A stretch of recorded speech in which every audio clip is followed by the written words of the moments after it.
Hello everyone, एक बार फिर आप सभी का जेएनसी डिजिटल प्लेटफॉर्म पे हार्दिक स्वागत, अभिनंदन और नमस्कार, आदाब, सत श्री अकाल, अस्सलाम वालेकुम, वनकम।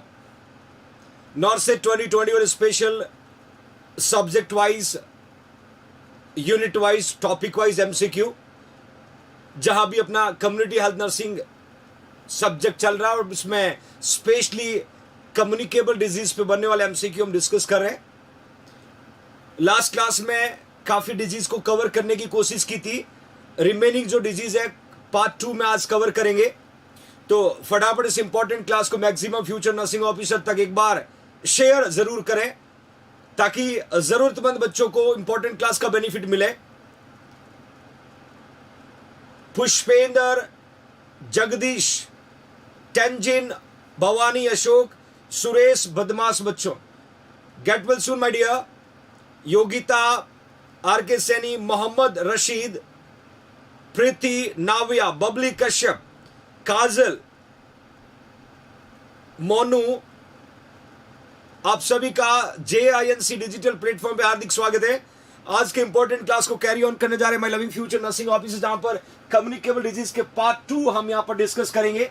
और पार्ट 2 को कैरी ऑन करने से पहले हमेशा की तरह जिंदगी में एक बात हमेशा याद रखना, जिंदगी में एक बात हमेशा याद रखना, जहां स्ट्रगल नहीं होता वहां सक्सेस भी नहीं होती।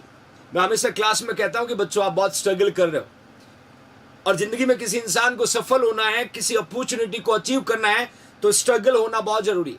और जब आप स्ट्रगल होकर के उस अपॉर्चुनिटी को हासिल करते हो तो आपको उसको वैल्यू पता होती, उसकी वैल्यू पता होती। जैसे किसी बच्चे का सिलेक्शन 1 बार, 2 बार, 3 बार, 4 बार नहीं हुआ और एक लंबा स्ट्रगल करा है और 5वीं बार के एग्जाम में जब उस बच्चे का सिलेक्शन होता है तो उसकी जो फीलिंग होती है उसका कोई सब्स्टिट्यूट नहीं होता है। तो हमेशा यही मान के चलना है कि जिंदगी में यदि कुछ अचीव करना है तो बिना स्ट्रगल कुछ भी पॉसिबल नहीं है बच्चों। तपना पड़ेगा, कंफर्ट जोन से बाहर आना पड़ेगा, डिसलाइक को लाइक करना पड़ेगा, कभी कभी अपनी इच्छाओं का खूंद करना पड़ेगा। शादियों में नहीं जा पाते, फैमिली फंक्शन में नहीं जा पाते, फ्रेंड की शादी में नहीं जा पाते, क्योंकि हमें अपने मिशन पे वर्क करना है। Everybody have different kind of mission और आपको अपने मिशन पे लगातार हार्डवर्क करने के लिए एक साथ कंसिस्टेंट टिके रहना है। कई ऑब्स्टेकल आएंगे, डाइवर्शनल पॉइंट आएंगे, you should never try to divert your mind my loving future nursing officer. तो अपनी मेहनत को कंटिन्यू करते रहे। स्ट्रगलिंग पीरियड जरूर है बट आने वाला वक्त अपना होगा, क्योंकि एक दिन आप जरूर सक्सेस होंगे। One day will be come for your success my loving future nursing officer. Okay fine, आज की इंपॉर्टेंट क्लास को कैरी ऑन कर रहे हैं। उससे पहले जो कल एक स्पेशल ऑफर आपको बताया था बच्चों, JINC complete nursing coaching course का ऑफर का आज लास्ट डे है बच्चों।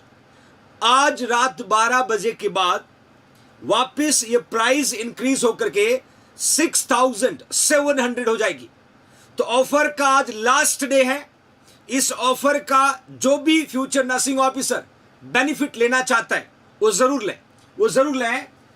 कोरोना महामारी को देखते हुए अभी घर बैठे करे तैयारी JINC परिवार के साथ। JINC ऑनलाइन कोचिंग कोर्स लेने वाले स्टूडेंट को JINC ऑफलाइन कोर्स में 3000 का डिस्काउंट मिलेगा। 3rd ईयर और 4th ईयर BSc नर्सिंग के बच्चे जो कोर्स लेना चाहते हैं, 3rd ईयर और 4th ईयर बच्चों को ये कोर्स की वैलिडिटी 2 ईयर दिया जाता है। मैं पहले एक बात क्लियर कर देता हूं बच्चों, आपके कोर्स लेने के बाद आपका कोर्स एक्टिवेट हो जाएगा बट बीच में आपके डाटा कॉलेज से वेरीफाई किए जाएंगे कि आप रियल में 3rd ईयर या 4th ईयर में हो कि नहीं हो। ध्यान से देखना बच्चों। उसके अलावा उसकी जो फीस है 5999 है। कोर्स को परचेज करने का सिंपल तरीका, प्ले स्टोर पे जाइए, JINC जोधपुर का ऐप डाउनलोड करें। ऐप डाउनलोड करने के बाद मेल आईडी से लॉगिन करें। मेल आईडी से लॉगिन करने के बाद बहुत सारे कोर्सेज मिलेंगे। Complete nursing officer coaching course पे क्लिक करना है। क्लिक करने के बाद पेमेंट करना, लॉग आउट लॉग इन करके आप अपनी जर्नी को स्टार्ट कर सकते हो। इस कोर्स में कंप्लीट नर्सिंग सब्जेक्ट के साथ साथ रिसर्च होगा, एडमिन होगा, एजुकेशन होगा, फार्मा होगा, माइक्रो होगा, रीजनिंग होगा, मैथ्स होगा, प्रीवियस 5 ईयर पेपर होंगे, OT, इमरजेंसी, ICU सब कुछ होगा। इवन इमेज और वीडियो बेस के सारे पैटर्न्स होंगे। तो बस देर किस बात की, one course for all competitive exam my loving future nursing officers, take it everybody. Okay fine. आज की इस इंपॉर्टेंट क्लास का पहला एमसीक्यू, जहां पर मैंने इमेज पुट की, मैं पहले प्रीवियस क्लासेस में ये चीजें बता चुका हूं आपको। स्मॉल पॉक्स जिसको छोटी चेचक कहते हैं, चिकन पॉक्स जिसको बड़ी चेचक कहते हैं। ये वर्ड बहुत कॉमनली आपने देखा होगा, छोटी चेचक, बड़ी चेचक, छोटी माता, बड़ी माता, दैट इज स्मॉल पॉक्स और we can say chicken pox. ये नाम आपने बहुत कॉमनली सुने होंगे बच्चों। Here you can see small pox और चिकन पॉक्स के साथ एक स्पेशली एग्जाम में पूछा हुआ मैं टर्म्स भी ऐड कर रहा हूं बच्चों। यहां पर यू कैन सी एवरीवन, आपको दो इमेज दिख रहे होंगे। एक इमेज जो है वो स्मॉल पॉक्स के रैशेस की है, एक इमेज जो है चिकन पॉक्स के रैशेस की। एग्जैक्टली जो रैशेस होगा स्मॉल पॉक्स और चिकन पॉक्स का, जो रैशेस होगा वो हम कैसे फाइंड आउट कर सकते हैं। यू कैन सी एक टर्म्स लिखा है ग्रेट पॉक्स, ध्यान से देखना बच्चों। एक टर्म्स मैंने यहां पर लिखा है ग्रेट पॉक्स। ये टर्म्स आपने सुना होगा, ये टर्म्स आपने कहीं ना कहीं सुना होगा। ग्रेट पॉक्स कॉमनली सिफिलिस वाले पेशेंट में फाइंड आउट होता है, और सिफिलिस जो है वो सेक्सुअल ट्रांसमिटेड डिजीज है, जिसको हम एसटीडी बोलते हैं, that you can see sexual transmitted disease. Even you can say AIDS, HIV AIDS, even we can say AIDS के अलावा बहुत सारे ऐसे डिसऑर्डर है जो सेक्सुअली ट्रांसमिटेड डिजीज के रूप में कंसीडर करते हैं। जिसका एक एग्जांपल यहां पर मैंने सिफिलिस लिखा है, और सिफिलिस का कॉजेटिव ऑर्गेनिज्म बच्चों ट्रैकोनिमा पैलिडम। यहां लिखिएगा वेरी वेरी इंपॉर्टेंट, यहां लिखिएगा very very important for your competitive exam purpose. Syphilis का कॉजेटिव ऑर्गेनिज्म कई बार पूछा हुआ है, यहां मैंने क्लियर मेंशन किया ग्रेट पॉक्स टर्म याद रखिएगा। ओके फाइन, हम बात करें बच्चों छोटी माता बड़ी माता, जिसको हम स्मॉल पॉक्स बोलते हैं। याद रखिएगा स्मॉल पॉक्स का कॉजेटिव ऑर्गेनिज्म कौन है? Variola virus. और वेरियोला वायरस और स्मॉल पॉक्स का इंक्यूबेशन पीरियड बच्चों 12 to 14 डेज मेंशन किया है। यहां तक कोई क्वेरी नहीं होगी, बड़ा आसान है कि भाई variola virus are responsible can cause small pox, जिसको हम लोग छोटी चेचक के नाम से जानते हैं। बट कॉम्पिटिटिव एग्जाम में क्या पूछते हो जानना जरूरी है। कॉम्पिटिटिव एग्जाम में पूछा जाता है कि यदि स्मॉल पॉक्स में या चिकन पॉक्स में जब पेशेंट को रैशेस होते हैं, तो एक टर्म्स है यहां पर centrifugal distribution. I would discuss centrifugal. देखिएगा बच्चों, पहला पिक्चर आपके सामने है, that person suffer with the small pox. Centrifugal distribution का मतलब होगा आपके बॉडी की जो एंड पार्ट है, जैसे यहां पर आपको फेस दिख रहा होगा, यहां पर आपको राइट हैंड दिख रहा होगा, यहां पर आपको राइट लेग, लेफ्ट लेग और लेफ्ट हैंड। एग्जैक्टली ये जो पार्ट है आपके बॉडी के, यहां पर रैशेस जो है वो मैक्सिमम होंगे, यहां पर जो रैशेस है वो मैक्सिमम होंगे। ये टर्म्स याद रखना बच्चों। सेंट्रीफ्यूगल का मतलब end of the body part होगा या डिस्टल बॉडी पार्ट होगा, जहां पर रैशेस मैक्सिमम फॉर्म में होगा बच्चों। जहां पर रैशेस जो है मैक्सिमम फॉर्म में डेवलप होगा, that we can say patient suffer with small pox, छोटी चेचक। और वहीं हम बात करें बच्चों चिकन पॉक्स, जो वेरिसोला जोस्टर वायरस की वजह से होता है, और दोनों ही बच्चों डीएनए वायरस है, my loving future nursing officer. और इसका इंक्यूबेशन पीरियड 12 to 16 डेज है। और यहां पर सेंट्रीपिटल वर्ड याद रखना, सेंट्रीपिटल का मतलब बॉडी के सेंटर में। तो चिकन पॉक्स में जो रैशेस डेवलप होगा, that rashes we can say centripetal, और स्मॉल पॉक्स में जो रैशेस डेवलप होगा, that rashes we can say centrifugal. और क्लियरली लिख लीजिएगा, ये भी एग्जाम का क्वेश्चन है, लगभग 8 से 10 एमसीक्यू बच्चों, 8 to 10 MCQ my loving future nursing officer, जो कॉम्पिटिटिव एग्जाम में आपसे पूछा जा सकता है कि ग्रेट पॉक्स क्या होता है। डेफिनेटली सिफिलिस में फाइंड आउट होता है, ट्रेपोनिमा पैलिडम की द्वारा डेवलप होता है। स्मॉल और that we can say chicken pox की बात करें, दोनों का कॉजेटिव ऑर्गेनिज्म डीएनए वायरस है, दोनों का इंक्यूबेशन पीरियड अलग है, बट जो रैशेस का अपीयरेंस है वो आपके बॉडी में अलग अलग होगा। दैट मीन्स डिफरेंट एंड पे होगा। मैंने क्लियर मेंशन किया, सेंट्रीफ्यूगल डिस्ट्रीब्यूशन का मतलब पेशेंट के बॉडी के एंड पार्ट या we can say distal part. Centripetal की बात करें, याद रखना सेंट्रीपिटल से याद रखना पेट, my loving future nursing officer. ये क्वेश्चन एग्जाम में पूछा गया, दोनों एग्जाम में पूछे गए क्वेश्चन है। I try to discuss which is the question coming in your competitive exam. Okay fine, तो इस तरीके से आप इमेज को देख के फाइंड आउट कर सकते हैं कि स्मॉल पॉक्स का कॉज, चिकन पॉक्स का कॉज, दोनों का कॉजेटिव ऑर्गेनिज्म, दोनों का इंक्यूबेशन पीरियड, दोनों का वायरस कौन सा है, दोनों में रैशेस कहां कहां डिस्ट्रीब्यूटेड होते हैं, कहां डिस्ट्रीब्यूटेड होते हैं बच्चों।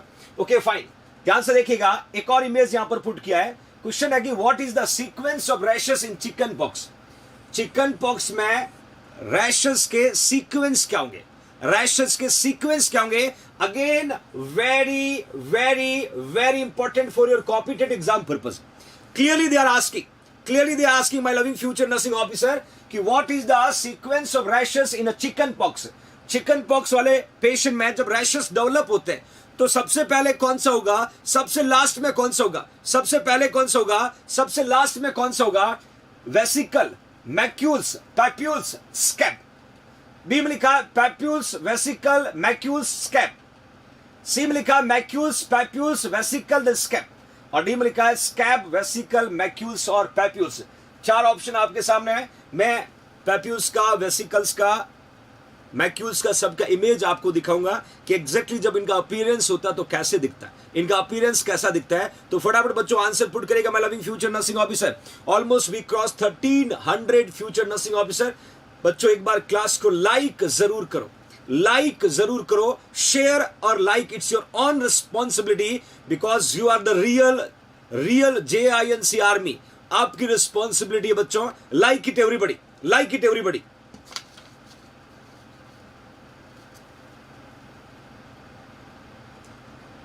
Put the right answer. If you don't have idea, don't worry, Garima. Idea नहीं है, you should wait. You should wait. Bharti Kumari, don't worry बेटा। चार ऑप्शन है, मैं बहुत अच्छे से आपको चार ऑप्शन को क्लियर करवाता हूं। मैंने चिकन पॉक्स के रैशेस का पूछा है, अलग अलग बॉडी पर रैशेस आपको दिख रहा है। एग्जैक्टली कॉम्पिटेटिव एग्जाम में क्वेश्चन ऐसे पूछते हैं कि रैशेस जब डेवलप होता तो लास्ट में क्या डेवलप होगा, सबसे पहले क्या डेवलप होगा, ये हमें जानना बहुत जरूरी है। तो यहाँ पर बच्चों सबसे लास्ट में स्कैब्स होता है और सबसे पहले जो है मैक्यूल्स होता है। आपने ये तो सुना होगा बच्चों, मैक्यूल्स, पैप्यूल्स और vesicle, that we can say MPVS, macules, papule और we can say vesicle, last में scab. I will show you, you can see everybody here you can see I was put it also, there's a प्लियोमॉर्फिन, मैं already कल पढ़ा चुका बच्चों। ये यहाँ पर मैंने मैक्यूल्स, पैप्यूल्स, वेसिकल और लास्ट में स्कैब पुट किया बच्चों। That we can say macules looks like that. जब भी पेशेंट को चिकन पॉक्स होगा सबसे पहले इस तरीके से अपीयरेंस डेवलप होगा बॉडी पे, स्किन पे, फिर इस तरीके से पैप्यूल्स बनेगा, फिर इस तरीके से वेसिकल्स डेवलप होंगे और फाइनली स्कैब बनेगा। इस तरीके से स्कैब बनेगा, जहां पर जब रिकवरी स्टेज पे आप पहुंच रहे हो तो वहां पर स्कैब बनेगा। तो चार अलग अलग कैरेक्टरिस्टिक होंगे बच्चों। Thank you so much Lankapati Ravan, शानदार, thank you my dear. Macules, papules, vesicle और we can scab, these are the way how to appear, that we can say appearance, how to appear rashes in chicken pox, my loving future nursing officer. That's getting everybody? Okay, fine. We'll move further. Next मैंने एक tricks यहां पर लिखा है। ये बार बार बच्चों हम पढ़ते हैं कि कौन से रैशेस कब अपीयर होते हैं। तो 5 से 7 ऐसे डिसऑर्डर आपकी बॉडी में जहां पर रैशेस अपीयर होते हैं। तो यहां मैं कोशिश करूंगा कि वो 5 to 7 जो डिजीज है, these are the communicable, some they are not communicable. इन डिजीजेस के अंदर कौन से डे रैशेस डेवलप होता है, इस तरीके से क्वेश्चन आपको कॉम्पिटेटिव एग्जाम में पूछा जा सकता है। I am trying to putting here, you can see everybody. एक ट्रिक्स लिखा देखिए, sick patient must take double exercise. मतलब जो बीमार पेशेंट है, सिक पेशेंट है, उसको कम से कम डबल एक्सरसाइज करना चाहिए हमेशा के कंपैरिजन। देखिए मैंने एक ट्रिक्स यहाँ पर पुट किया है। इस ट्रिक से हम लोग लगभग 5 to 6 डिजीजेस के रैशेस अपीयरेंस के डे को याद कर पाएंगे, रैशेस अपीयरेंस के डे को याद कर पाएंगे। आप ध्यान से सुनिएगा बच्चों, ध्यान से। It's okay my dear Rehana Khan, Pooja, शुक्रिया बच्चा। Sick patient must take double exercise. बहुत सारे बच्चे होंगे जो कोविड से रिकवरी करे होंगे, बहुत सारे बच्चे होंगे अभी बीमार होंगे। तो सिक पेशेंट जो होगा मस्ट टेक डबल एक्सरसाइज। अब हम याद कैसे करेंगे, ध्यान से देखना, हम याद कैसे करेंगे my loving future nursing officer. Sick patient must take double exercise. देखिएगा फर्स्ट डे जो है स्कारलेट फीवर में रैशेस अपीयर होते हैं। सिक से याद रखना स्कारलेट फीवर, यदि किसी पर्सन को स्कारलेट फीवर हुआ है तो फर्स्ट डे उसके बॉडी पे रैशेस अपीयर हो जाएगा, पहले ही दिन उसके बॉडी पे रैशेस अपीयर हो जाएंगे बच्चों। और वही यदि हम बात करें सेकेंड डे तो पॉक्स, और पॉक्स में भी बच्चों स्मॉल पॉक्स, पॉक्स में भी स्मॉल पॉक्स, याद रखना बच्चों। शुक्रिया इंडियन आर्मी, शुक्रिया माय डियर। आज मैं एक जबरदस्त गुड न्यूज आपको दूंगा, बस थोड़ा सब्र रखिएगा। एक गुड न्यूज दूंगा बच्चों, आपका सीना गर्व से चौड़ा हो जाएगा कि what your JNC going to do, क्या आपकी जेएनसी प्रेजेंट सिनेरियोज में हार्डवर्क कर रही है। सेकेंड डे में बच्चों पी से याद रखना that we can say pox, और पॉक्स में याद रखना स्मॉल पॉक्स, पॉक्स में याद रखना स्मॉल पॉक्स। तो स्मॉल पॉक्स का जो रैशेस का अपीयरेंस है वो सेकेंड डे होगा बच्चों, वो सेकेंड। शुक्रिया अमूल्या। थर्ड डे लिखा बच्चों मम्स, थर्ड मैंने लिखा that we can say must से याद रखना मम्स। तो सिक पेशेंट मस्ट, एस से स्कारलेट फीवर, पेशेंट से पॉक्स, पॉक्स में भी कौन से स्मॉल पॉक्स, देन मस्ट से याद रखना मम्स, मस्ट से याद रखना बच्चों mumps my loving future nursing officer. Then fourth day लिखा बच्चों टाइफस, टी से याद रखना टाइफस, टी से याद रखना टाइफस। फिफ्थ डे लिखा है डेंगू फीवर, डेंगू फीवर जिसको हम हेमरेजिक फीवर बोल सकते हैं, जिसको हम हेमरेजिक फीवर बोल सकते हैं, that we can say dengue fever, hemorrhagic fever, या हम इसको बॉन्ड ब्रेकिंग हड्डी तोड़ बुखार सुना होगा, बॉन्ड ब्रेकिंग फीवर भी बोलते हैं। That we can say dengue is also known as hemorrhagic fever, that also known as we can say bond breaking fever, bond breaking fever. और लास्ट में सिक्स में लिखा बच्चों enteric fever, we can say exercise, enteric fever we can say exercise. You should try to remember sick patient must take double exercise, six से याद रखना। देखिए first second third fourth fifth six day याद रखना है, that is scarlet fever. Then P से याद रखना है पॉक्स, देन अगेन एम से याद रखना मम्स, टी से टाइफस, डी से डेंगू, ई से एंटेरिक फीवर। और ये पर्टिकुलर वो डिसऑर्डर्स है जिनमें आपकी बॉडी पे अपीयरेंस होता है रैशेस का। एग्जाम में पूछते हैं पर्टिकुलर डिजीज का नाम लिख करके, Rupinder Jeet Kaur donating 100 rupees to the JINC poor student fund. Thank you so much my loving fighter Rupinder Jeet Kaur, your loving contribution towards poor student fund. तो फर्स्ट सेकेंड थर्ड फोर्थ और फिफ्थ सिक्स्थ डे बच्चों, अब मैं उम्मीद करता हूं कि इस टेक्स्ट के द्वारा आप इस तरीके के यदि क्वेश्चन दोबारा कॉम्पिटेटिव एग्जाम में पूछा जाए डेफिनेटली पूछेंगे, डेफिनेटली आप आंसर लिख सकते हो, आप आंसर लिख सकते हो my loving future nursing officer. Thank you Deepak. Will move further, next question की ओर मूव करते हैं बच्चों। नेक्स्ट क्वेश्चन क्या कहता है कि chicken pox can some time be fatal. Chicken pox fatal का मतलब होता है सीवियर, फैटल का मतलब होता है severe. Chicken pox some time must be fatal in child who are receiving. कौन सा वो बच्चा है जो कभी कभी चिकन पॉक्स वाला पेशेंट और सीवियर हो सकता है, और सीवियर हो सकता है my loving future nursing officer. I was putted here chicken pox can some time be fatal to children who are receive antibiotic, who are receive insulin, who are receive anticonvulsant, who are receive steroid।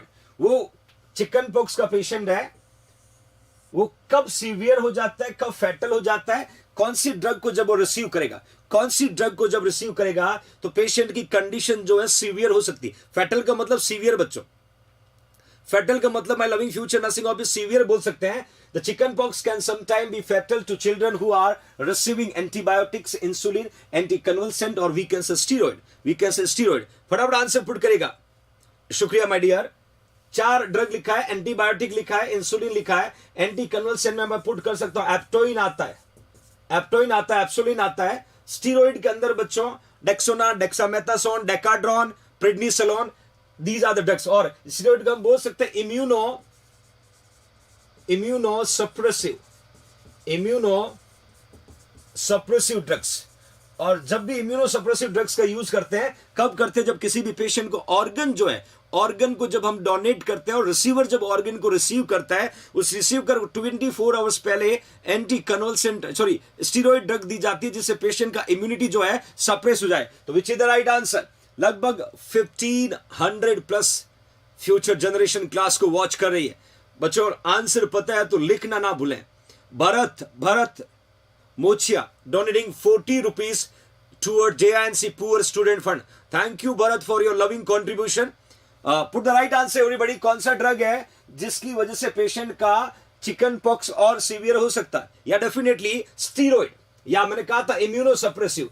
क्योंकि होगा क्या, already patient का immunity weak होने की वजह से chicken pox उसको develop हुआ है, चिकन पॉक्स डेवलप हुआ है। और यदि उस पेशेंट को स्टीरॉइड ड्रग चल रही है, स्टीरॉइड ड्रग चल रही है, और स्टीरॉइड को क्या बोलते हैं? इम्यूनोसप्रेसिव बोलते हैं। आपकी इम्यूनिटी को सप्रेस करती, आपकी इम्यूनिटी को सप्रेस करती है, तो डेफिनेटली माय डियर इम्यूनिटी और वीक होगा। और जब इम्यूनिटी और वीक होगा तो डिजीज और सीवियर होगा, डिजीज जो है वो और सीवियर होगा बच्चों। Okay fine. नेक्स्ट क्वेश्चन को देखिएगा बच्चों। The last case of small pox was reported in the world. ये ध्यान देखना, टर्म्स इंडिया नहीं पूछा बच्चों, बदमाश बच्चों, इंडिया नहीं पूछा है। मैंने पूछा है कि वर्ल्ड में स्मॉल पॉक्स का लास्ट केस कब रिपोर्ट हुआ। लास्ट केस पूछा बच्चों, that reported last case of small pox, because small pox अभी ऑलमोस्ट इरेडिकेट हो गया। मैं वो भी एक क्वेश्चन पूछूंगा, वो भी एक क्वेश्चन आपसे पूछूंगा। Here you can see the last case of small pox was reported in world. I didn't ask India, मैंने पूछा वर्ल्ड। वर्ल्ड में लास्ट केस कब फाइंड आउट हुआ? 1977, 1978, 1979, 1982, 1982। सोच के आंसर देना बच्चों, सोच के आंसर देना बदमाश बच्चों। मैंने पूछा कि last case of small pox in world पूछा, इन वर्ल्ड पूछा, not in India, not in India. You should put the right answer. हाँ बिल्कुल, वर्ल्ड में पूछा है कि the last case of small pox reported in India in world 1977, 78, 79 और 1982। Great participation fighters, शाबाश।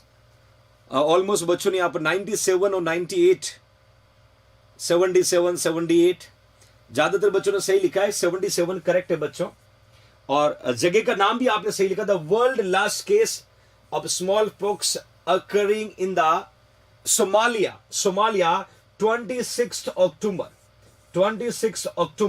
1977। 26 अक्टूबर 1977 को लास्ट केस फाइंड आउट हुआ था। लास्ट केस फाइंड आउट हुआ था 26 अक्टूबर 1977। My loving future nursing officer, ये इंपॉर्टेंट क्वेश्चन है। जगह का नाम पूछे तो आप लिख सकते हो सोमालिया। सोमालिया वो जगह जहां पर लास्ट केस डिटेक्ट हुआ था। Okay fine. एक और क्वेश्चन मैं आपसे पूछता हूं बच्चों। अगला क्वेश्चन क्या कहता है कि which disease has been eradicate from the world. कौन सा वो डिजीज है जिसको वर्ल्ड से इरेडिकेट का मतलब खत्म हो गया, खत्म हो गया, वो डिजीज अभी वर्ल्ड में नहीं है। That we can say eradication, that we can say eradication. Option लिखा बच्चों, polio, small pox, rabies, yellow fever. सोच के आंसर देना बदमाश बच्चों। Which disease has been eradicated from the world.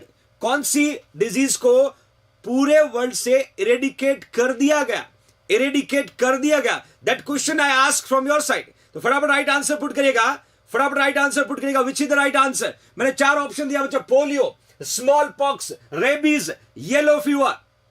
देखिए दिमाग थोड़ा बहुत भी यूज करोगे तो आंसर आपको श्योरली, डैम श्योरली पता होगा। यस यस, शाबाश शाबाश शाबाश, बहुत ही बढ़िया आंसर। ज्यादातर बच्चे यहां पर स्मॉल पॉक्स लिख रहे हैं, ज्यादातर बच्चों के स्मॉल पॉक्स आ रहा है, बट कुछ अभी भी जो है पोलियो भी लिख रहे हैं। दोनों में से एक राइट हो सकता है। रेबीज और येलो फीवर को हम यहां पर कंसिडर नहीं करेंगे, या डेफिनेटली स्मॉल पॉक्स ही होगा, क्योंकि मैंने हिंट दिया था लास्ट क्वेश्चन में कि लास्ट केस कब देखा, 1977 में सोमालिया में।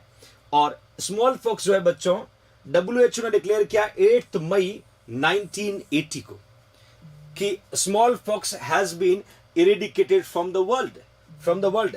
WHO ने कहा कि 8 मई को WHO ने डिक्लेयर किया कि स्मॉल पॉक्स वर्ल्ड से इरेडिकेट हो गया। स्मॉल पॉक्स जो है वर्ल्ड से इरेडिकेट हो गया।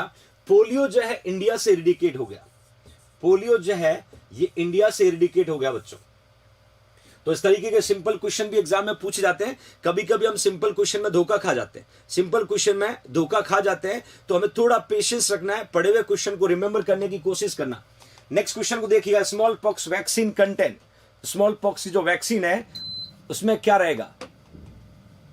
लिविंग वायरस होगा, लिविंग माइकोबैक्टीरियम होगा, एटीन्यूटेड वायरस होगा या एटीन्यूटेड माइकोबैक्टीरियम होगा? एटीन्यूटेड माइकोबैक्टीरियम होगा। My loving future nursing. बिल्कुल कृष्णा कुमारी, जल्दी गुड न्यूज दूंगा बच्चों आपके लिए। स्मॉल पॉक्स का जो वैक्सीन है वो कौन सा है बच्चों? लाइव वायरसेस के साथ है, लाइव माइकोबैक्टीरियम के साथ है, एटीन्यूटेड वायरस के साथ है। आपको पता होगा जब हम वैक्सीन की बात करते हैं,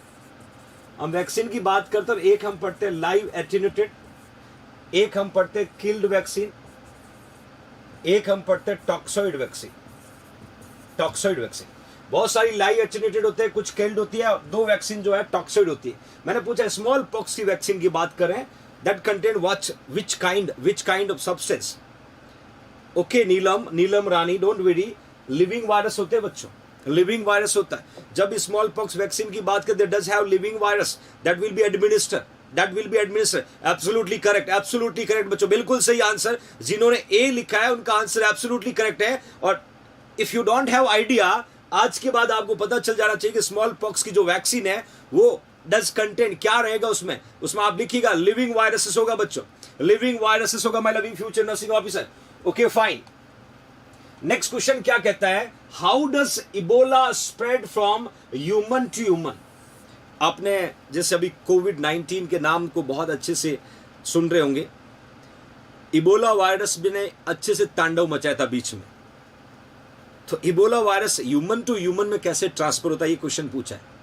Ebola virus human to human में कैसे ट्रांसफर होता है? हाउ डज आंसर आपके सामने। Spread through direct contact with the blood and bodily fluid, spread through the inhaling infected droplet, spread through contaminated water, or none of these? फटाफट answer put करेगा बच्चों, फटाफट आंसर पुट करेगा my loving future nursing officer. How does Ebola spread from human to human?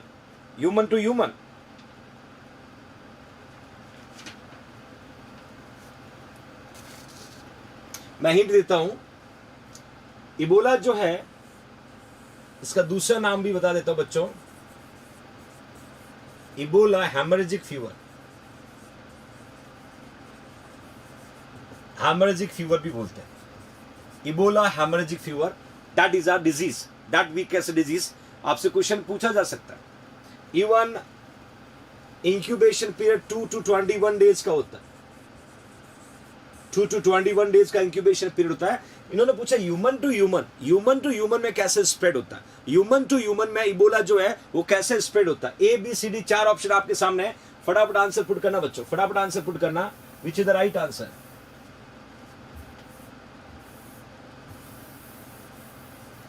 A B C D.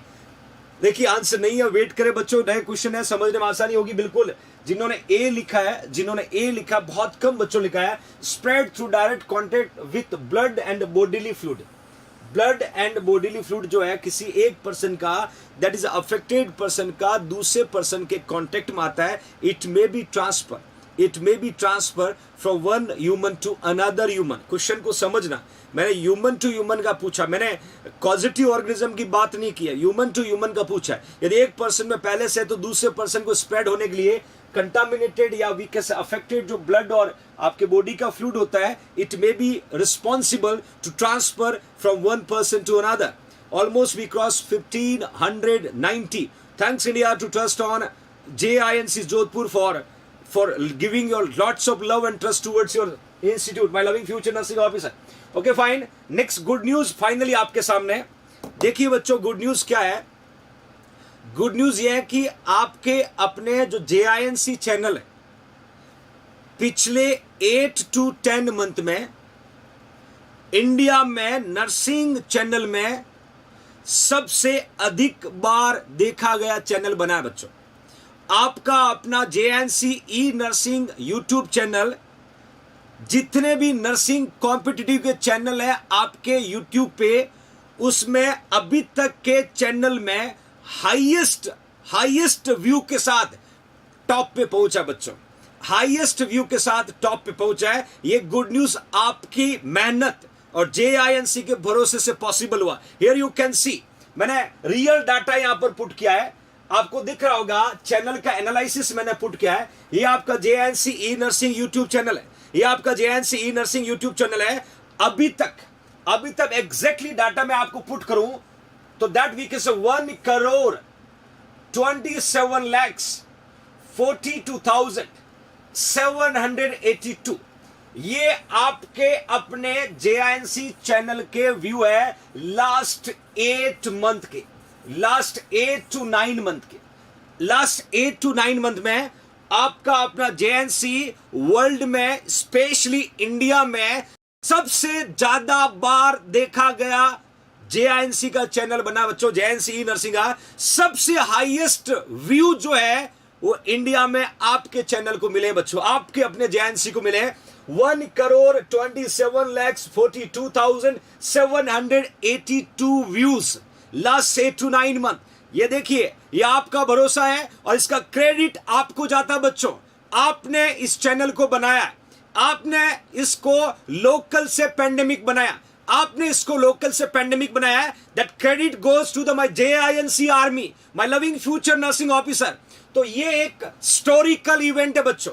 ये JNC परिवार के जितने भी फ्यूचर जनरेशन है उनके लिए एक हिस्टोरिकल इवेंट है, जो आसान नहीं हर किसी के लिए पहुंचना, बट आपने ये करके दिखाया बच्चों, आपने ये करके दिखाया। That credit goes to the my loving future nursing officer. Highest view मैं बताना चाहता हूं, बहुत सारे ऐसे चैनल भी है जहां पर आपको 4-4, 5-5 लाख सब्सक्रिप्शन मिलेंगे। सब्सक्रिप्शन बढ़ने से कुछ नहीं होता है। क्या आपके चैनल को लोग प्यार करते हैं? क्या आपके चैनल का कंटेंट स्टूडेंट के लिए कितना बेनिफिशियल है? आपके चैनल पे पढ़े हुए कंटेंट से कितने बच्चे सेलेक्ट हो रहे हैं? आप जो कंटेंट डिलीवर कर रहे हैं उसका आउटपुट क्या है? जो आपका हार्ड वर्क है उसका फाइनल रिजल्ट क्या है? ये सब कुछ देखा जाता है और आपसे बेहतर कोई नहीं जानता बच्चों।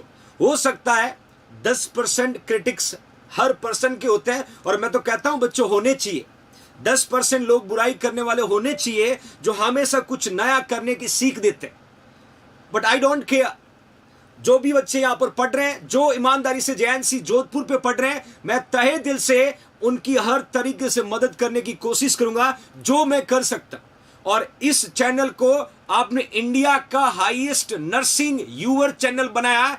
अगला टारगेट वर्ल्ड का हाईएस्ट व्यूअर चैनल बनाना बच्चों, ये आप कर पाओगे। और आपके लिए JNC Kajal 39 rupees, thank you Kajal. JNC की तरफ से as a parents, as a teacher, I will take responsibility, I will do more hard work. तो आपको करना बच्चों, दैट इज द हाईएस्ट। और लगभग वॉचिंग आवर्स की बात करें 2.5 मिलियंस, 1 मिलियन में 10 लाख होते हैं, 27 लाख, लगभग 1,27 लाख व्यूअर्स है my loving future nursing officer. ये आपके JNC डिजिटल प्लेटफॉर्म का आउटपुट है। आई होप आने वाले वक्त और मेहनत करेंगे और अच्छा करेंगे बच्चों। Okay fine. Next good news आप लोगों के लिए, लगातार जो ऑफर JNC जोधपुर की तरफ से चल रहा है कि live 10th live batch start किया जा रहा है बच्चों। नॉर्सेट स्पेशल, अब की बार एम्स नॉर्सेट पार। लाइव MCQ बैच को ज्वाइन करने के लिए आप 3,999 पे करना होगा। और ये ऑफर बच्चों 15 मई तक होगा। ऑफर 15 मई तक होगा। जिन बच्चों ने थ्योरी पूरा कर लिया है, जो 1 नंबर 2 नंबर या 3 नंबर से सिलेक्शन से रह जाता है, जो बच्चा कॉन्सेप्ट अच्छे क्लियर कर चुका हो, उसके लिए ये सिलेक्शन का की साबित होगा बच्चों।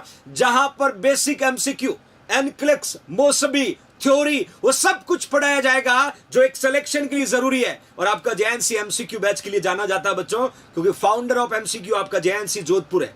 तो ये JNC जोधपुर के द्वारा एक्सपेरिमेंट किया हुआ बैचेस आपके सामने होगा, जहां पर आपको सिर्फ एक रिव्यू करना होगा। 10th live batch, golden opportunity बच्चों आपके लिए। नेक्स्ट, आज की क्लास का नेक्स्ट क्वेश्चन बच्चों, डिप्थीरिया के बारे में बात करें। डिप्थीरिया के बारे में बात करें, what is a causative organism of diphtheria. बहुत इंपॉर्टेंट क्वेश्चन हम यहां पर पढ़ेंगे, बहुत इंपॉर्टेंट क्वेश्चन पढ़ेंगे। कॉजेटिव ऑर्गेनिज्म डिप्थीरिया की बात करें तो everybody know corynebacterium diphtheria, easy to remember, easy to remember. Corynebacterium diphtheria, that is an agent, can cause diphtheria, can cause diphtheria. Okay, fine.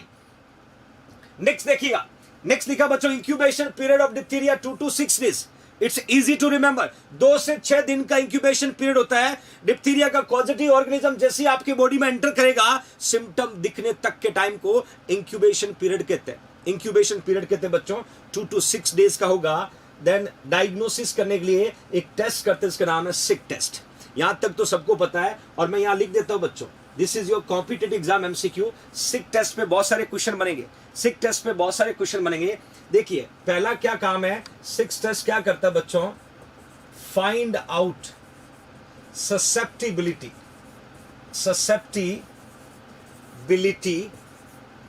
Of diphtheria. जैसे मैंने एक test पढ़ाया था बच्चों, मैंने आपको एक टेस्ट पढ़ाया था, that we can say tuberculin test और मॉन्टॉक टेस्ट। उस समय मैंने कहा था ये ट्यूबरक्लिन टेस्ट और मॉन्टॉक टेस्ट फाइंड आउट करता susceptibility of the tuberculosis, that will be कि माइकोबैक्टीरियम ट्यूबरक्लाई की एंट्री हुआ कि नहीं हुआ। वहीं सिक टेस्ट जो है ये फाइंड आउट करता ससेप्टिबिलिटी ऑफ द डिप्थीरिया। दूसरा सिक टेस्ट जो है बच्चों, कंफर्म, ध्यान से देखना, कन्फॉर्मेटरी डायग्नोस्टिक इवेल्युएशन किसका, डिप्थीरिया का। कन्फॉर्मेटरी डायग्नोस्टिक इवेल्युएशन किसका है, डिप्थीरिया। ये भी क्वेश्चन कॉम्पिटिटिव एग्जाम में पूछा जा सकता है, कॉम्पिटिटिव एग्जाम में पूछा जा सकता है। Third, immune to find out immune status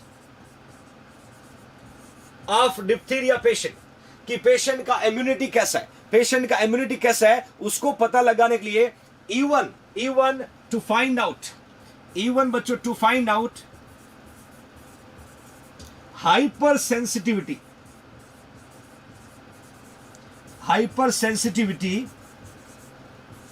of diphtheria. ये अलग अलग फॉर्म में क्वेश्चन आपसे पूछे जा सकते हैं। क्वेश्चन कैसे पूछेंगे कि कौन सा टेस्ट है, क्वेश्चन कैसे पूछेंगे बच्चों कि कौन सा test, you can see everybody कि कौन सा टेस्ट है ससेप्टिबिलिटी ऑफ डिप्थीरिया का पता लगाते हैं, तो आपका आंसर क्या होगा, सिक टेस्ट।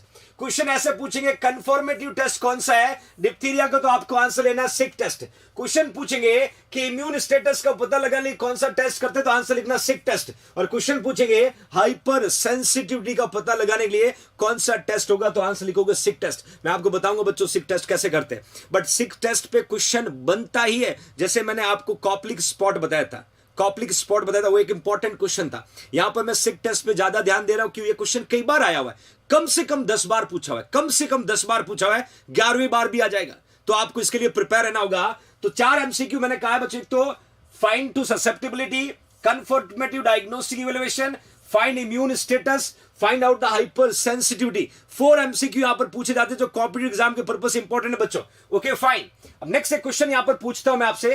क्वेश्चन कहता है कि Schick test used to confirm diagnosis. अब तो गलती नहीं होनी चाहिए, बच्चों। Schick test used to confirm the diagnosis of mumps, diagnosis of measles, diagnosis of diphtheria, diagnosis of pertussis. गलती तो होनी नहीं चाहिए बदमाश बच्चों, गलती होनी भी नहीं चाहिए। फटाफट आंसर पुट करना, क्योंकि हम यहाँ पूरा सिक टेस्ट डिटेल में पढ़ेंगे कि कैसे कंडक्ट करते हैं, रिजल्ट कितने टाइम बाद देखते हैं, तरीका क्या होता है। I will discuss in detail, but आप फटाफट मुझे आंसर पुट करें, Schick test used to confirm diagnosis of, फटाफट आंसर पुट करिएगा my loving future nursing officer. ABCD, ज्यादातर बच्चों ने C लिखा है, या डेफिनेटली C एब्सोल्युटली करेक्ट होगा, इजी टू रिमेंबर होगा। That is a diphtheria. My loving future nursing officer, what happen, diphtheria का जो सिक टेस्ट है ये डेवलप हुआ 1913 में। ये एक तरह का स्किन टेस्ट है बच्चों। जैसे आपको याद होगा, आपने मॉन्टॉक टेस्ट पढ़ा था, मैंने इसका ट्यूबरक्लिन टेस्ट दूसरा नाम बताया था। ये हमने कहीं के सुना होगा, टीबी में सुना होगा बच्चों। ये क्या करता है, to find out susceptibility of tuberculosis. मतलब पेशेंट को टीबी हो सकती नहीं, उसको टेस्ट करने के लिए हम मॉन्टॉक करते हैं। बट ये डेवलप हो 1913 में, स्किन टेस्ट है, determine the whether the person is susceptible for diphtheria और नॉट। इस टेस्ट का मेन पर्पज है कि पेशेंट को कहीं डिप्थीरिया हो सकता है या माइकोबैक्टीरियम जो कॉजेटिव ऑर्गेनिज्म है डिप्थीरिया का, वो आपकी बॉडी में एंटर हुआ कि नहीं हुआ। बट एग्जैक्टली क्या है, how how to do, test करते कैसे, सिक टेस्ट करने का तरीका क्या होता है, इस पे क्वेश्चन बनेगा, इसमें क्वेश्चन बनेगा। मैं क्लियरली मेंशन करना चाहता हूं प्रोसीजर ऑफ सिक टेस्ट। आपने ट्यूबरक्लिन टेस्ट का पढ़ा होगा, मॉन्टॉग टेस्ट का पढ़ा होगा, लाइक दैट, वैसा ही कुछ है, वैसा ही कुछ है, बट यह थोड़ा सा वेरिएशन। जैसे ए स्मॉल अमाउंट 0.1 ml, जब भी हम पेशेंट का सिक टेस्ट करेंगे तो 0.1 ml diluted 1 out of 50 mld, 1 out of the 50 mld, that we can say, इसको बोलते हैं मिनिमल लीथल डोज। एमएलडी को बोलते हैं मिनिमम या minimal lethal dose. Minimal lethal dose जो है 1 ml आउट ऑफ 50। सब्सटेंस कौन सा यूज करेंगे, डिप्थीरिया टॉक्सिन। रूट कौन सा है, इंट्राडर्मल। कहां पुट करेंगे, आर्म्स में। कहां पुट करेंगे, आर्म्स में, और आर्म्स में भी कहां पर, वेंट्रल सरफेस पे। आर्म्स में कहां पर, वेंट्रल सरफेस। जैसे आपका ये हाथ है, ये हाथ का वेंट्रल सरफेस है और ये हाथ का डॉर्सल सरफेस है।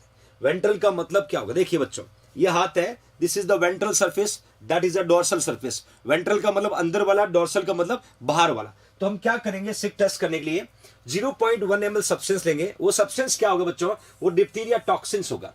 और इस 1 ml को कहां एडमिस्ट करेंगे, पेशेंट के वेंट्रल सरफेस ऑफ आर्म्स में। और रूट कौन सा होगा, इंट्राडर्मल। रूट कौन सा होगा बच्चों, इंट्राडर्मल होगा। My loving future nursing officer, समझना ध्यान से। 2 से 3 क्वेश्चन यहां पर बताऊंगा, 2 से 3 क्वेश्चन आपको यहां पर बताऊंगा बच्चों, ध्यान से समझना। अब आपने एडमिनिस्टर तो कर दिया, इसका रिजल्ट हम 2 to 4 डेज में देखते हैं बच्चों। 2 to 4 डेज के बाद, मतलब लगभग 2 से 4 दिन, मतलब मेन पीक टाइम 24 घंटे के बाद वाला होता है, 48 घंटे तक का होता है। बट एग्जाम में जब क्वेश्चन पूछेंगी when we check the result, result कितने टाइम बाद देंगे, तो आपको डे में 2 to 4 डेज लिखना, 2 to 4 डेज लिखना। My loving future nursing officer, question को समझना, जो पूछा जाए उसका आंसर देने की कोशिश करना। अब क्या होगा, अब क्या होगा, हमें क्या देखना है कि डिप्थीरिया के अगेंस्ट आपकी बॉडी में एंटीबॉडी का प्रेजेंस है या नहीं, यही पता लगाना। तो पॉजिटिव नेगेटिव देखना पड़ेगा, पॉजिटिव नेगेटिव देखना पड़ेगा। How we can identify if the person does not have enough antibody, नहीं है एंटीबॉडी, यदि किसके अगेंस्ट, डिप्थीरिया के अगेंस्ट, किसके अगेंस्ट, डिप्थीरिया के अगेंस्ट एंटीबॉडी नहीं है, तो स्किन क्या होगा, इंजेक्शन साइट के अराउंड में देखोगे बिकम स्वेलोन, तो इंडिकेट कर रहा है टेस्ट क्या है, पॉजिटिव। मतलब उस पेशेंट में डिप्थीरिया से फाइट करने के लिए एंटीबॉडी की प्रेजेंस नहीं है। बचपन में डीपीटी वैक्सीन लगाते हैं हम लोग, नहीं है, इसका मतलब टेस्ट पॉजिटिव है। इसका मतलब टेस्ट क्या है बच्चों, पॉजिटिव है। Okay fine.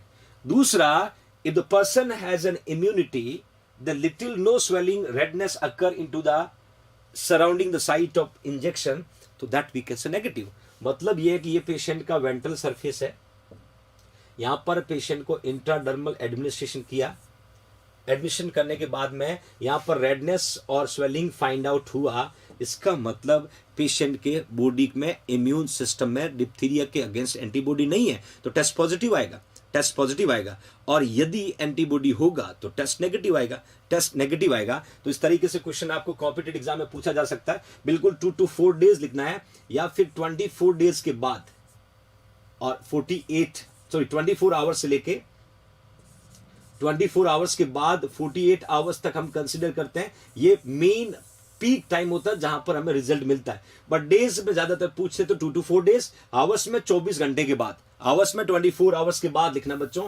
कुछ बच्चे कंफ्यूज हो रहे हैं, कंफ्यूज नहीं होना है। Okay fine. अब एक मैंने इमेज पुट किया, ध्यान से देखना बच्चों, इस इमेज को ध्यान से देखना और मुझे नाम बताना। ऊपर लिखा डिप्थीरिया, यहां एक इमेज पुट किया है, ये यूवेला है, ये टॉन्सिल है, ये राइट साइड का टॉन्सिल है, लेफ्ट साइड का टॉन्सिल है, और टॉन्सिल के ऊपर व्हाइटिश डिपोजिशन दिख रहा होगा, व्हाइटिश डिपोजिशन दिख रहा होगा। सोच के आंसर पुट करना बच्चों, इसको हम क्या बोलेंगे, मैं बताना चाहता हूं। यहां व्हाइटिश डिपोजिशन दिख रहा है, ये क्या सिम्टम है, किस डिजीज में आता है, क्या सिम्टम है और किस डिजीज में आता है, फटाफट आंसर पुट करिएगा।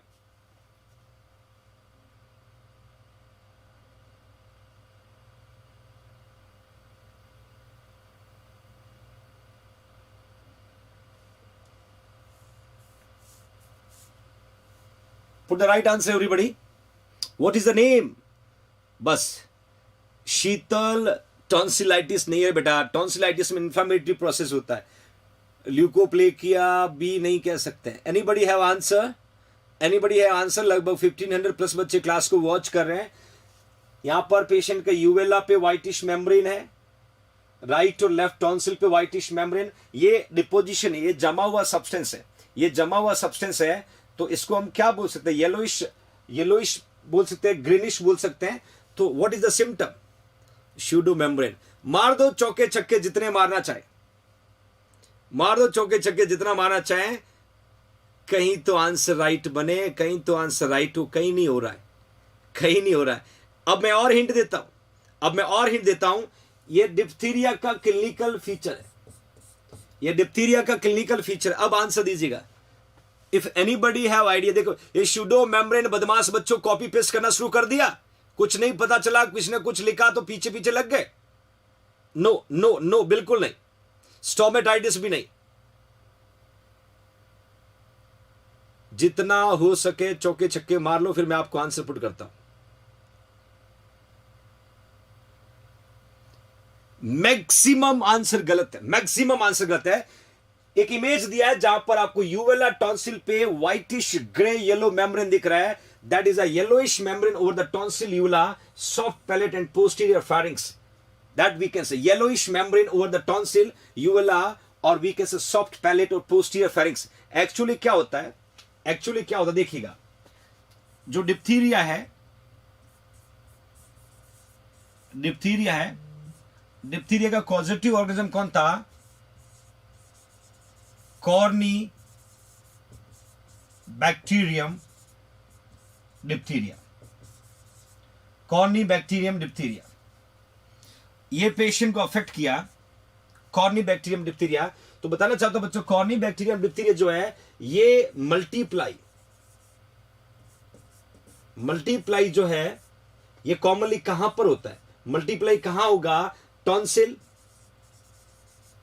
Then uvula, then soft palate, soft palette.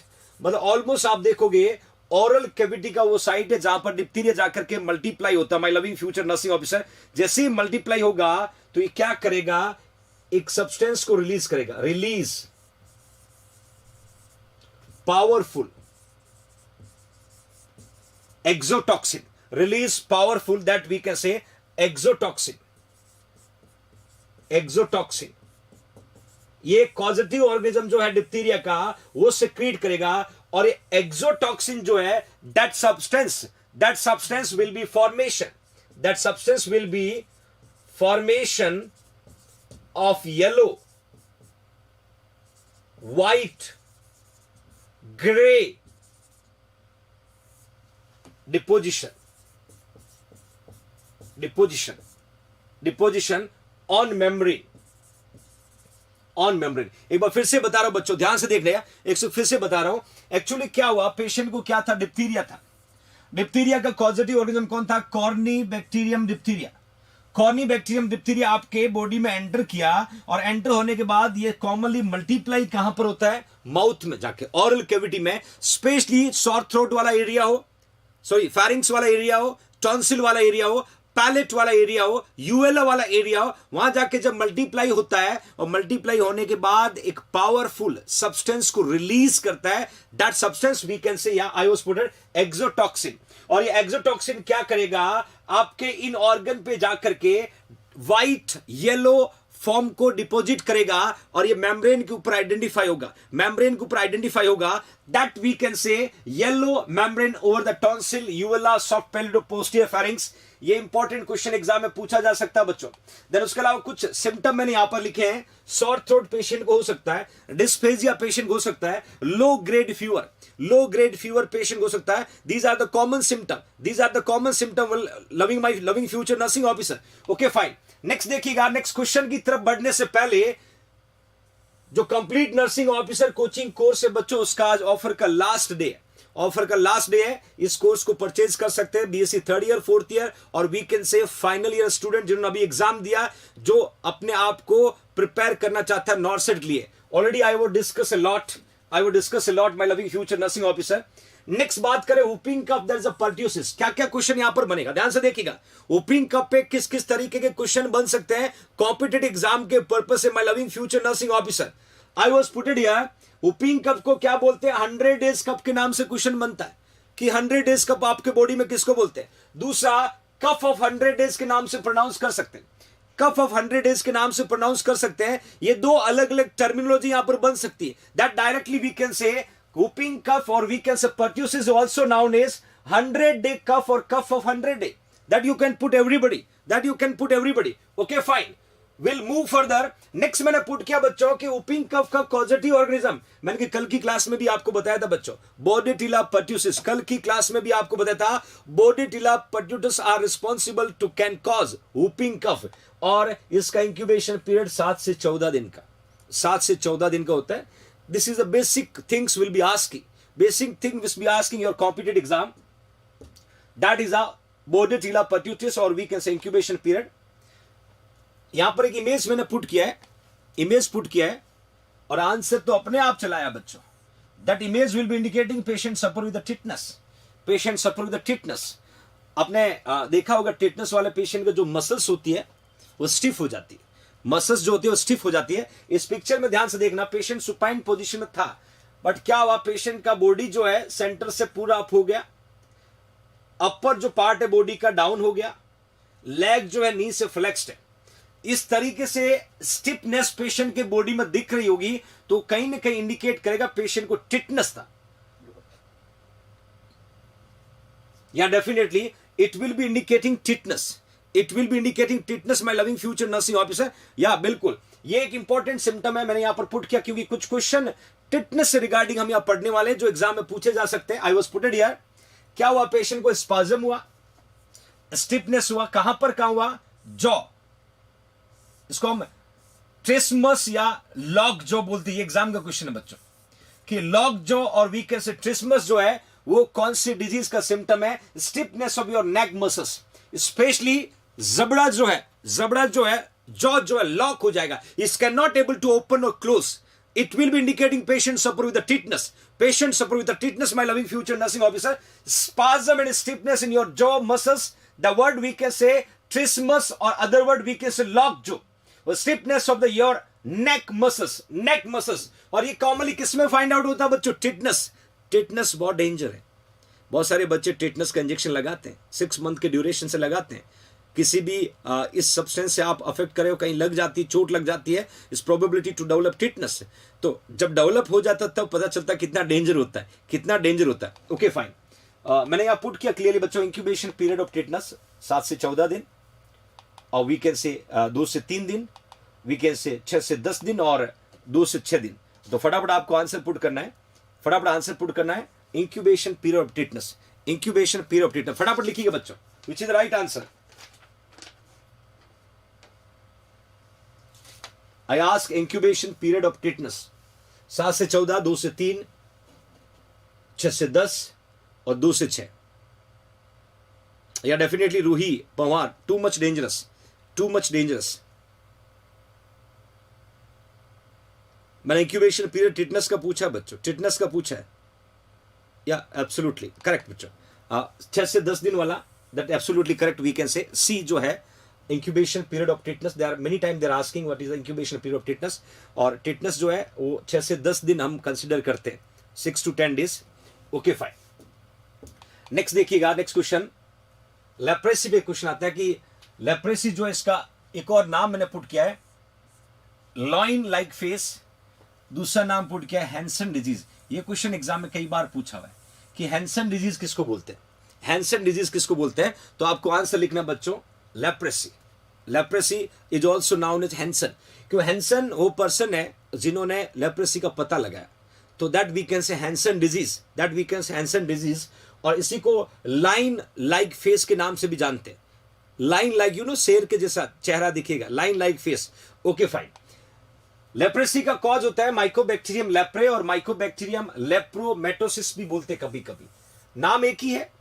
ज्यादातर एग्जाम में क्वेश्चन में माइकोबैक्टीरियम लेप्रे के नाम से हम पढ़ते हैं, कभी कभी माइकोबैक्टीरियम लेप्रे की जगह लेप्रोमेटोसिस आता है तो भी कंफ्यूज नहीं होता, one of the same. one of the same causative organism responsible can cause leprosy. That other word we can say Hansen disease. Hansen disease. Okay, fine. Incubation period 3 to 5 year का होता है. ज्यादातर हमने day में पढ़ा है, वो 3 से 5 साल का होगा बच्चों. यदि किसी पर्सन को माइक्रोबैक्टीरियम लेप्रे बॉडी में एंटर कर गया और क्लिनिकल फीचर दिखने तक के टाइम की हम बात करें तो 3 से 5 साल लग सकते हैं. 3 to 5 year, it's a long period. 8 से थोड़ा सा कम. Okay, fine. Will move further. Exam में कभी कभी पूछते हैं कि लेप्रेसी का पता लगाने के लिए बेस्ट इन्वेस्टिगेशन कौन सा होता है. लेप्रोमाइन टेस्ट करते हैं बच्चों. Lepromin test will helping to identify patient support the leprosy. The test we can say lepromin. तो सारे नाम याद है. लेप्रेसी एल से, लाइन लाइक फेस एल से, then lepra causative organism L से, देन लेप्रोमाइन टेस्ट भी एल से. तो सारा बच्चों यहां पे एल से याद रखना है. That is a leprosy, that is a line like face, that is a lepre, that we can say lepromine. Easy to remember my loving future nursing officer. Okay, fine. अब बात आती है which is the drug of choice. तो याद रखना dapsone. ये exam का question है. ड्रग ऑफ चॉइस के नाम से भी पूछते हैं, या which is the drug used to treat patients suffer with the leprosy. तो आपको डेप्सोन लिखना होगा बच्चों. डेप्सोन very important लिखना. ये क्वेश्चन आया हुआ है कि which is the drug will use to treat patients suffer with the leprosy. तो आपको सीधा आंसर पुट करना होगा that we can say dapsone. Okay, fine. These are the drug will use to treat patients suffer with the leprosy. Next question को देखिएगा. Nipah henipavirus is dash borne virus. कौन सा है? आपने Nipah virus सुना होगा बच्चों. अभी कोविड से हम सफर कर रहे हैं. कोविड से अभी ठीक से निकले नहीं.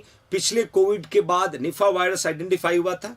ये कुछ रिसेंट अपडेट होता है जहां पर क्वेश्चन पूछा जा सकता है कॉम्पिटेटिव एग्जाम में. मैंने क्वेश्चन पूछा है कि निफा हेनिपा वायरस इज ए. ये क्वेश्चन है, ध्यान से देखना बच्चों. Water borne virus, bat born virus, air born virus, और नन ऑफ दीज. ध्यान से देखना बच्चों. मैंने कहा है निफा henipavirus is dash born virus. Water borne होगा, बैट बॉर्न होगा, एयर बॉर्न होगा, या नन ऑफ दीज. सोच के आंसर देना बच्चों. आंसर नहीं पता तो वेट करना. गलत मत पुट करना बदमाश बच्चों. गलत मत पुट करना, क्योंकि निफा वायरस एक क्वेश्चन बन सकता है आने वाले कॉम्पिटेटिव एग्जाम में. दिनेश शाबाश बेटा, बहुत बढ़िया आंसर. जिन्होंने यहां पर बी लिखा है, absolutely correct my loving future nursing officer. Yeah, definitely that is a bat-borne virus. Okay, fine. Next question को देखिएगा. When India has crossed 1 lakh COVID-19 confirmed case. देखना बच्चों, अभी तो इंडिया करोड़ में चला गया. अभी इंडिया जो करोड़ ऑफ पॉजिटिव केसेस आने लग गए. बट मैंने पूछा है कि आपका इंडिया जो था ये 1 लाख कोविड कंफर्म केस को क्रॉस कब किया? ऑप्शन 24 मार्च 2020, 6 अप्रैल 2020, 1 जून 2020, 19 मई 2020. 4 ऑप्शन है, ध्यान से देखना. मैं ये जो क्वेश्चन आपके सामने पुट किया ये प्रीवियस डाटा का है, क्योंकि अभी तो हम धमाकेदार केस स्प्रेड हो रहे हैं. हियर यू कैन सी, मैंने कहा when India has crossed 1 lakh covid confirm cases 1 lakh plus. कब इंडिया ने क्रॉस किया था बच्चों? ये क्वेश्चन आपको पूछा है. I ask about covid positive patient. 1 lakh cross when you can see 1 lakh कब क्रॉस किया बच्चों? बिल्कुल 19 मई 2020, 19 मई 2020 को. लगभग 1 साल हो रहा है, लगभग 1 ईयर कंप्लीट हो रहा है बच्चों. Okay, fine. एक और क्वेश्चन यहां पर आपके सामने. व्हेन WHO ऑफिशियली डिक्लेयर कोविड-19 एज ए ग्लोबल पेंडेमिक. आपके वर्ल्ड हेल्थ ऑर्गेनाइजेशन है, ये कब डिक्लेयर किया कि कोविड-19 जो है वो ग्लोबल पेंडेमिक है, मतलब वर्ल्ड वाइड स्प्रेड हो गया. When the world health organization declare, कब डिक्लेयर किया बच्चों? मैंने क्वेश्चन को ध्यान से समझने की कोशिश करना। When the WHO officially declare 9 January 2020, 13 January 2020, 11 March 2020, again 30 January 2020। चार ऑप्शन है आपके सामने। I ask when the world health organization officially declare कोविड-19 एज ए ग्लोबल पेंडेमिक, कि ये कंडीशन जो है वर्ल्ड वाइड स्प्रेड हो गया, we can not control that going to spreading world wide. ये कब किया था बच्चों? सोच के आंसर देना बच्चों। इस तरीके का क्वेश्चन पूछे जा सकते हैं कि हमें रीसेंट अपडेट बहुत जरूरी है। 11 मार्च सबने लिखा है, बिल्कुल सही। 11 मार्च 2020 को वर्ल्ड हेल्थ ऑर्गेनाइजेशन ने कह दिया कि ये ग्लोबली पेंडेमिक है। That is asking in your competitive exam. Okay fine, next question क्या कहता है बच्चों, ध्यान से देखना। In which state of India reported first death due to कोविड-19? अपने इंडिया में पहली कोविड-19 की वजह से डेथ कहां रिपोर्ट हुई थी?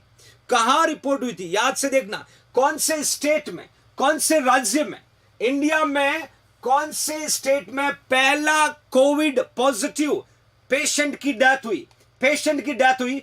केरला, कर्नाटका, महाराष्ट्र और वीकेंड से दिल्ली। केरला, कर्नाटका, महाराष्ट्र और वीकेंड से Delhi. In which state of India reported first case? ध्यान से आंसर दीजिएगा बच्चों, ध्यान से आंसर दीजिए my loving future nursing officer. ABCD चार ऑप्शन आपके सामने। कौन सा स्टेट है जहां पर पहला डेथ कोविड की वजह से हुआ है? इट डिक्लेयर, या बिल्कुल बढ़िया, कर्नाटका एब्सोल्युटली सही, एब्सोल्युटली करेक्ट। देखिए बच्चों, साउथ में काफी चीजें, कर्नाटका, केरला, बहुत सारे क्वेश्चन वहां से बनते हैं। ओके फाइन, आज की जर्नी खत्म करने से पहले इंपॉर्टेंट इंफॉर्मेशन अगेन कंटिन्यू बच्चों। 5 बुक्स अवेलेबल है, 5 बुक्स अवेलेबल है। घर पे स्टडी करने का बेहतरीन तरीका है। इन बुक्स को मंगाने के लिए आपको सीधा JNC की वेबसाइट पे जाएगा, www.jnc-jodhpur.com पे आप इन बुक्स को ऑर्डर कर सकते हो। यदि कोई दिक्कत आ रही हो तो 9636032691 पर फोन पे, पेटीएम करके इसी नंबर के व्हाट्सएप पे अपना डिटेल एड्रेस भेज दीजिएगा। JNC जोधपुर के द्वारा प्रिपेयर की गई 5 बुक्स, जिसमें कंप्लीट नर्सिंग थ्योरी के साथ साथ बेसिक और एनक्लक्स पैटर्न में नोट्स दिए हुए हैं। ये नोट्स आपको सक्सेस होने में काफी मदद करेंगे। तो इसको परचेज करने का बेहतरीन तरीका है, अगले 5 से 7 दिन में आपके घर तक पहुंचेगा। इस कोविड पेंडेमिक में भी ये नोट्स आप तक घर पहुंचाने की पूरी कोशिश JNC जोधपुर करेगा। तो बस देर किस बात की, ऑर्डर करिए, बने JNC परिवार के हिस्सा, बने JNC परिवार के मेंबर। तो आज की इंपॉर्टेंट क्लास यहीं तक थी। कोशिश की लास्ट 1 आवर में एक बेस्ट कंटेंट आप तक डिलीवर कर सकूं। और एक बार फिर से आप सभी को तहे दिल से शुक्रिया। आपने JNC को इंडिया का सबसे बड़ा व्यूअर वाला प्लेटफॉर्म क्रिएट करवाया, उसके लिए मैं तहे दिल से आपका शुक्रिया अदा करता हूं।